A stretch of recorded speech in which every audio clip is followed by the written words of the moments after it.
बघा, 9,600 रुपये रकमेचे 5 महिन्यात 10,000 रुपये झाले तर व्याजदर किती असा प्रश्न विचारला. लेकरांनो, प्रश्नामध्ये दर्शवलेले 9,600 आहेत मुद्दल आणि प्रश्नामध्ये दर्शवलेले 10,000 आहे रास. गोष्टी लक्षात घ्या. आता एक सूत्र, रास वजा मुद्दल बराबर व्याज असते. जेव्हा राशीमधून मुद्दल वजा करतात तेव्हा प्राप्त होणारं उत्तर असते व्याज. मग आता व्याज सुद्धा आम्हाला माहित झालं की बाबा 400 रुपये व्याज होते. प्रश्न विचारला व्याज दर काय.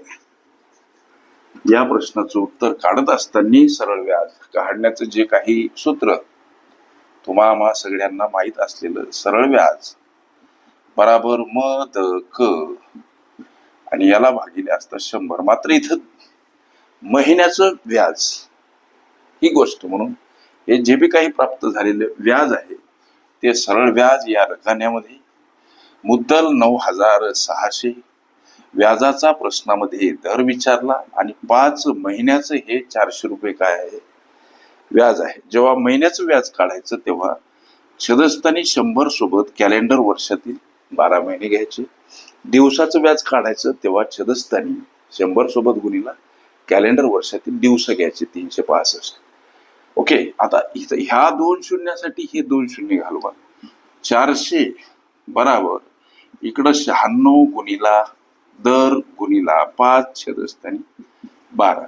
आता संख्या परस्पर विरुद्ध बाजूने जाताना एखाद्या पदासोबत भागीला असेल गुणीला किंवा छेदस्थानी असेल अंशस्थानी असेल छेदस्थानी मांडावी लागते. म्हणजे आता अंशस्थानी असलेले 96 आणि 5 दर सोबत गुणीला असलेले भागीला, म्हणजे अंशस्थानी असलेले छेदस्थानी आणि छेदस्थानी असलेले 12 अंशस्थानी.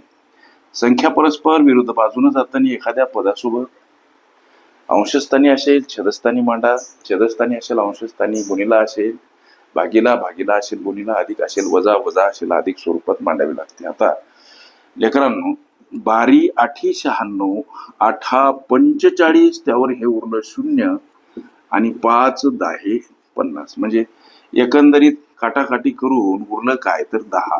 हे उत्तर आहे टक्क्यामध्ये. प्रश्न, तर व्याजदर प्रस्तुत व्यवहारातील व्याजदर किती? 10% हे तुमच्या विचारल्या प्रश्नाचं उत्तर.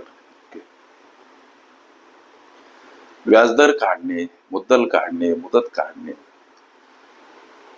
सरळ व्याज चक्रवाढ व्याजातील फरक दर्शवला असता मुद्दल व्याजदर काढणे हा एकंदरीत सरळ व्याज चक्रवाढ व्याज हा सर्व माझ्या प्लेलिस्ट अवश्य बघा. त्यामध्ये विविध स्पर्धकांनी विविध अंगांनी विचारल्या संभाव्य अशा असंख्य प्रश्नांचा सराव तुम्हाला करता येईल.